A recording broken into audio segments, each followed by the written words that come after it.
50 ученици од 2 училишта во Штип од денес се во изолација, откако нивните наставници добиле резултати дека се позитивни на вирусот.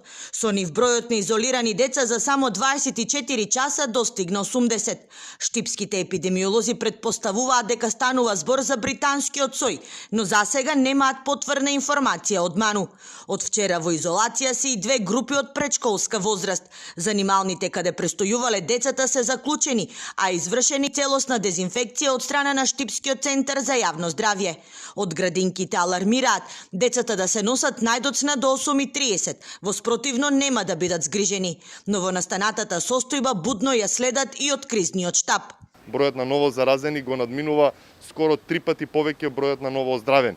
Така да од оваа медицинска гледна точка мислам и не мислам, него ќе го предложам тоа и на кризниот штаб да четарсе нашата штипска традиција, вековна традиција, ја сопреме оваа година, односно. Во меѓувреме расте бројот на хоспитализирани пациенти. Болничките статистики укажуваат дека изминатите 2 недели за 30% е зголемен бројот на пациенти во болницата во Штип.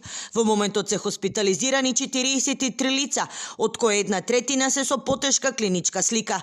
Расте и црниот биланс. Во изминатите 48 часа дури 4 лица ја изгубија битката со вирусот. Засега во југоисточниот регион е мирно. Во Кочанската болница се хоспитализирани 6 мина, а во Струмичката 21 пациент.